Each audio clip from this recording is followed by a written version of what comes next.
What is to temple, as to escape is to survive? Among the many stone Buddhas, a novice from non-Brabant, barely half my naive years beneath those loose robes, caught, seconds before the next launch prayer, walking towards nirvana, his smile precocious. I wondered if someday in a distant century we would see a statue of him paving the way for my children. A discussion of monsters. In America, monsters arrive through Ellis Island or from the stars, or morning's rogue angels. In Asia, the ghosts hop, hair long, eyes black, and girls from Taiwan will squeal in terror at that lonely world, but laugh with disdain at Hollywood's soulless piles of pixels and latex, signifying obsolete demons. An archaeology of snow forts. There's not much left to be said some well-washed stone hasn't heard before. History is composed of broken walls and bad neighbors. Just ask these chips from Berlin, the Parthenon Cafe, or these cool magma hands of Pompeii, dark and gray. If you listen carefully in the right place on University Avenue, you will learn there is a minor wall near the Yalu River, dancing on the hills of Chin for the moon, who knows exactly what I mean in every tongue worth mention. She's moonlighting as a curved garden serpent, coiling around old Laocoon, the suspicious one with his astute eye, crooning with a sly wink, "Come, touch true history." And how the moon must laugh when she spies the tiniest hill in Minnetonka, where the small hands of the earth have erected a magnificent white wall, a snowy miniature Maginot raised some scant hours before, already melting into a hungry, roiling river, who is not yet finished eating Louisiana for brunch. Babylon Gallery. She brought the gray spoon we hung upon the Lake Street gallery wall from the Talat stalls in downtown Ponsavan. She was supposed to be collecting Darnang, folk tales, and we were showing off art we were so certain would change the way the world sees that stumbled elephant we rode in on. She was in delicate work, this one, a light cockatoo's feather, crude malice her center, her bowl an echo of bomb craters, whispering mad as Gorgon. They dine with spoons like this all over there, we're informed, hammered from war scraps where dogs find indigestible. They sold me this one, serving its American bullets at the core. It was time, they said, we took them back. I pondered how many startled people this carnivorous spoon passed through in previous incarnations, karma denying her a finer role in the flatware set for the saints. Oddly, for as many threads as she cut short, she was too weak to be the butter knife she should have been. Swords into plowshares, someone scribbled casually in a comment card, one of many remarks, disposable as plastic sporks. Burn and eat it, one branch at a time. My father, a skull before the wars were over, never saw my mother's flighting terror as our humbled kingdom fell to flame and shell. My mother was stripped to income on the bureaucrats, a number for the raw statistics of jungle errors collated into cold ledgers marked classified. My feet, dangling in the Mississippi, have forgotten what the mud in Vinchan feels like between your toes, while my hands hold foreign leaves and I whisper, maple, oak, weeping willow, as if saying their names aloud will rebuild my home. Cameos. People would be surprised how often you truly show up in these poems of mine, among various fantasies of lost civilizations and tongues, or words for beauty and justice for a wondrous era yet to come, on worlds vast light years from glittering Draconis or Orion, where perhaps Lao outdid everyone by surprise after all, despite that shaky start since Dien Bien Phu in a galaxy far away from an alternate timeline no one recalls. And you never recognize yourself in the tiny corner of these verses, or the moment we shared in a brief lifetime in that city we almost dared call home. Democracia. Father was a tiger, ground beneath the wheels. His fat was burned to light a torch, but there's no liberty here. Only the ashes of a village that couldn't evolve. where ghost grandchildren play with ghost grandparents, and the parents are nowhere to be seen at all. Where have they gone? Where have they gone? A delay of a day for an idea, a delay of a lifetime for the dead upon the ground. Look what remains. This hut hasn't the ambition of Ozymandias. These craters were once a rice field. This ox was no man's enemy. And what we have left to say could explode any minute. Diasporas like rivers, winding through the course of our lives, memories like so many fish of war and loss, love and family. Time takes its toll, ruthless, unrelenting. The factory floor, the classroom so rarely requires an understanding of the distance between Saigon and Vientiane, Longcheng or Jinping Fu, let alone a high school horror story in 1970s Phnom Penh. Our ancestors would weep at half of what we've forgotten already. Our parents just want to eat one thing that reminds them of the old country. In the classrooms, where children hide their lunch from prying peers with no appreciation for nukmam, batek, or purple sticky rice. The other day, a man came by who knew where we were from, for once, tried to say, we're not so different between the Mekong and the Mississippi, 10,000 lakes and as many stories. I want to be polite, accept that bridge, sturdy as for 35, but 45 years later, our shared story can't be condensed into a made-from-TV miniseries, roots tangled, filtering, growing beneath a cold northern star, more than bamboo amid the pines, the oaks, whatever it takes to rebuild. I gather my fishing pole, a cassette recorder, my family for a weekend away from it all. Maybe the water will cleanse us. Maybe the stories will return. Sometimes a trickle, sometimes a flood.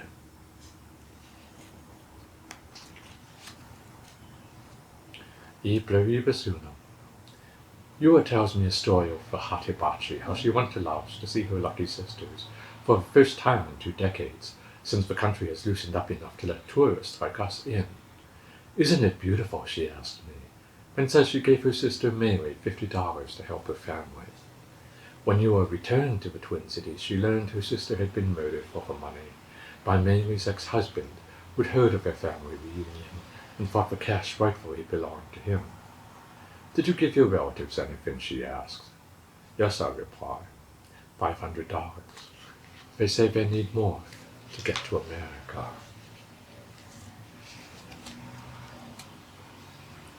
Evolve. Father, you'll be pleased to know the guillotine stopped falling on heads in France by the year I was born, after just one last fellow, whose name I cannot find, nor his crime. I admit I have not looked very far into the matter. Curiosity is one thing, morbidity is another. Father, I saw you in the shadow of my mirrors, an elusive memory, known only through my mother, described as widow of, after she signed those papers releasing me for adoption by the Americans, a paper bird. And I know you by features mother and I do not share. Those jungles are distant assassins of my identity. I cannot lift the leaves of that last tree that held you, and curse their poor arboreal nursing. It would change nothing. Accusations are futile. Your last words are lost, my father, and I would never have understood them anyway. I cannot put you to rest. I cannot pronounce our family name. You are just bones among bones that cannot get up. You are a smile, gleaming, white as wax melting, scattered and dusted the mountains of our ancestors. In your wake, I rise forth with the most delicate of freedoms. 5 fragments. Only 7 people walked away from S21. My critics asked me to find the beautiful words to make this more than a statement, chase the rhythms and meter to propel this into true poetry. Aesthetics mustn't die in literature. Don't starve language with your emaciated lyric. Don't keep back the flourishes that will set these words apart, where anger and memories will become only passing wind, and the tattered spines of your book about this camp will be thrown in the garbage without even the pomp of a Berlin book burning. Surely the 14,000 would appreciate that, who have no eyes, no voice, no hands to applaud and cheer anymore. They want me to splash in Pol Pot rivers to find the true tears from mere falling rain. But if you ask my neighbors across the hall, you will find a particular indifference whether I succeed or not. When the portraits came in black and white, stained and torn without a trace of artistic intent, they were mounted upon a plain white wall in the Weissman, across from a stout statue of the squatting Buddha and his irresponsible smile. Recovered from the mud after the Khmer rogues went running, there were no names, only stenciled numbers that meant nothing the next day in the camp. How many years have they been touring these haunted faces, hoping someone would recognize them long enough to restore names to them? If for words, it's tragic, cross your lips, the odds increase horrifically that you will give a matter no further thought within hours. In the other gallery, Dion's solemn cabinet of curiosities, custom assembled for the university, was amusing the spectators with all the charm of a Renaissance scholar. All the usual divisions were there: underworld, sea and air, the terrestrial realm, humankind, the library and archive, the allegory of vision, the allegory of sound and time, the allegory of history. Gaze upon the painting, the sodomite's descent into hell, a specimen of algae, a large hand-painted fan, a freeze-dried cow-lung, a set of black Chinese binding shoes, birthing forceps from the late 1800s whose modern counterparts have barely changed, a Napoleonic teapot, in the words of Yul Brynner, etc., etc., etc. The day I went, a young woman in green muttered to her boyfriend, "What is this junk from the basement? It's not art, and it doesn't belong here." Moments later, he replied thoughtfully, "I wish they validated parking."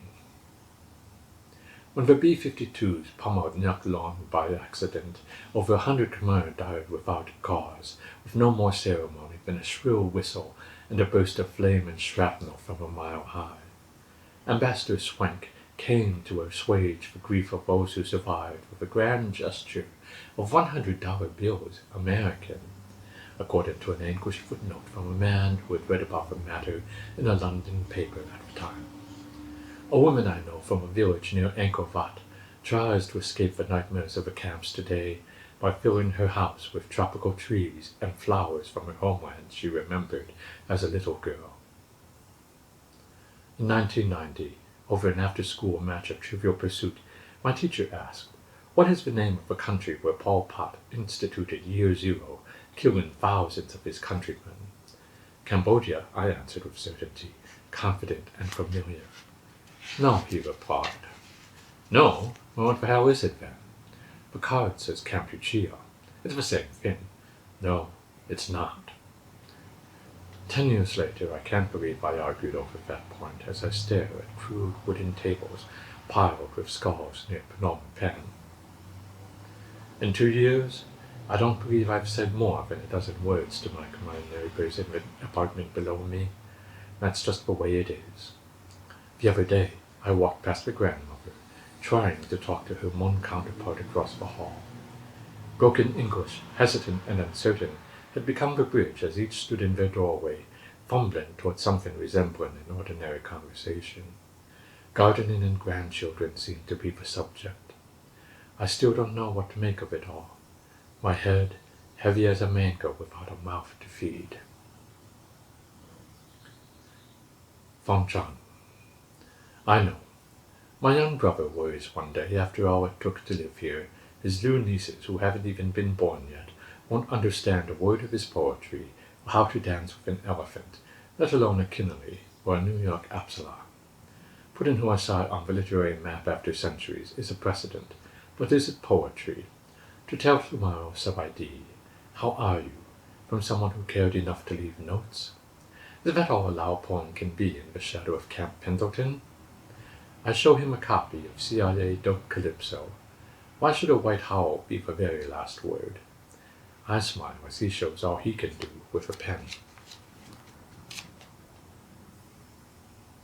Full Metal Hanuman. They fringe at empires when a cosmos needs to die. Engineered by the best AI minds of New Lanshan, in the boot tubes we sing. They'll never let us in, they'll never let us in, they'll never let us in to holy him upon. Not quite monkey, not quite man. In the future, true havoc needs more than a mere dog for war.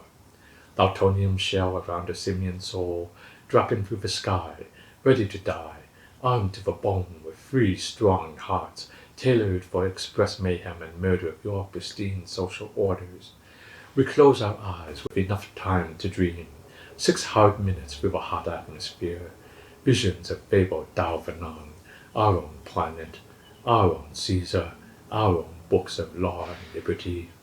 Ape shall never kill ape, no spill blood, the joys of ahimsa, a distant world, keeping all of your promises made to us for 400 centuries.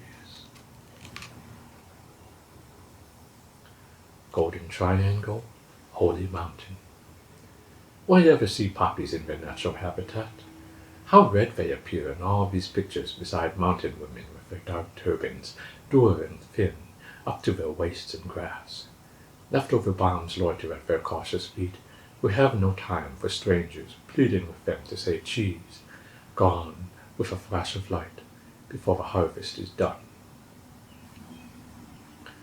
Her body, my monument. Fierce as a thirsty knock in April, nestled in a dress the hue of sleepy tatam on Chantacumen, her lissom stride awakes dreamers, the colors of a world, the children of rivers, our sandalwood city, where Talats greet the moon, P dance with dreams, and future begins to stir, not with a yawn, but her laugh, a gaze that is known stars, the way others know flowers. In the beginning, depending on the tradition you hear, there was nothing or there was chaos. No time, no space, not even a single atom. Not a ray of light, a whisper, no scent of papaya or rivers. Not a body, not a soul, not a ghost of a dog champa, or even a memory of a touch in the darkness, or a taste of a home-cooked meal from a tiny garden in the window of a dreaming woman, asleep amid her books and clothes, her brushes and tools. In the beginning, though, there was no hate, no war, no anger, no constant return to life after life because of our ignorance and lust. Still, I look back with no regrets at our world of fires and love, of ice and hope. My mouth opens in song in the brief time upon earth I have, created amid destruction, growing against silence. Zhao. Goes in hot, comes out hot, but this may be more than the casual student will want to know. Mom's grinding chilies for me in Modesto, red, green, a dash of fresh cilantro, fermented shrimp sauce and a pinch of salt between her mortar and pestle. Dabbing a sticky ball of carnel into the tiny ceramic saucer I know. She's a sorceress in her kitchen, trying to find a way to say, she loves me, hoping my prodigal tongue is still Lao enough to understand what her broken English cannot convey. My eyes are cisterns of tears after 30 years. I should say, my pet, and grab some cold milk, but with a smile through the pain I stammer, Supply me, delicious ma. Supply, hak me, la lai. Don't talk, just eat, she says between her tears. Jaganya. Well, my heart is a dinosaur and you but cold meteor. Fly as you will to my atmosphere. I'll return in my own way. Perhaps it's poultry, perhaps a gallon of diesel, some polished paperweight, or mixed in concrete knock in the temple for 1,000 souls who will come back many times because they couldn't let go without regret. Japanism, Laoism. Grown in the shadows of maples and pine cones when the actor was in the Oval Office, there were nearly no books about my realm of 1,000,000 elephants. A tattooed issue of National Geographic was my closest glimpse of a land I left 30 years ago as a waif. Like all those impressionable French in Paris after Paris' thunderous stunt in the Yokohama docks, we were busy watching the toys and diodes pouring in from the Ginza. Shogun warriors and roaring atomic monsters smashing Tokyo's matchstick streets occupied our children while Detroit and Zenith squirmed at their falling market share, wailing about MacArthur and our post-war treaties. A word sub-ID was unheard of. It was better to learn to say sayonara while raising shrimpy shrubs sold as stylish bonsai. Then papayas were as rare as pad thai. It was sushi that was all the rage as wasabi horseradish set your nostrils afire, gasping for water. I was trained to revere razor-sharp katanas and zen, stoic as a bowl of udon. The heroes of my father, in the ruins of Lanchan and Dongpapan, were barely footnotes, ground into mud in the aftermath of the wars no one wanted to remember. And now my skeletal editors call on me with their chattering skulls. Where are your words for Fanum and Chao Anu, or the fallen honored at Patrusai? In all this time, surely one word about Vinchan will not kill you or your friends. It's hard to answer, sitting down to eat in July. Write what you know, my teachers admonish. Sipping my soda, I turn the pages of a weathered book of Van Gogh prints inspired by Hokusai and the ukiyo-e and sigh. My flag is as obsolete as the word Indochine. I realize today I am older than my father lived to be. It's been too long since I last saw an elephant or the monstrous river catfish. They tell me somberly the freshwater Irrawaddy will be extinct before the next time I come by. I couldn't sketch any of them worth a damn if I tried. A part of me wants to smack the next person who says, I won't be Lao if I don't write about Laos. Do cops stop being cops when they're arguing about the White House and crooked pardons? Do robbers become priests if they talk about faith? Riviere saw the peaks of Hiroshika's Fujiyama among Eiffel's iron girders and still died, French and human. Just write, young man, I hear my father whisper. Just write, and we'll sort it all out later. With the last part, I returned to making my own book with a defiant smile. Kopjai for nothing, Valans. A bomb popped in his face while he was digging a fire pit for his family squatting on the old mercenary camp in Shenquan province, so notorious for its UXO. They lived there for the American plumbing, our host said flatly, watching volleyball games by the airstrip. This was holy routine. The ruined grounds were frozen. Explosives, dormant blooms below, can be mistaken for ice and rock easily. And he screamed, a whole while as we loaded him into the back of our rickety plane to Vientiane that Lao Aviation picked up from the Russians when everyone thought the Cold War was going somewhere. A California girl on holiday was aghast and found it quite unscenic. What a pall on her search for hives. In Wat In Ben, a monkey named Suk confided discreetly, we really hate hippies.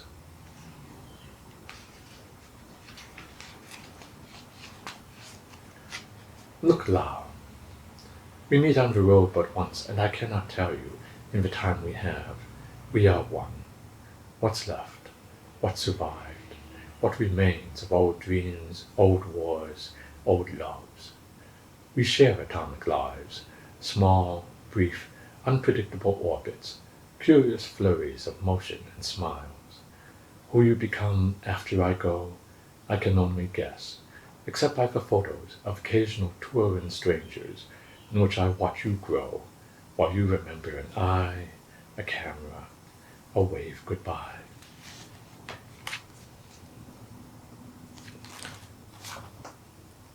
Thank you. I'm Bryan Thao Worra, now Minnesotan Poet Laureate.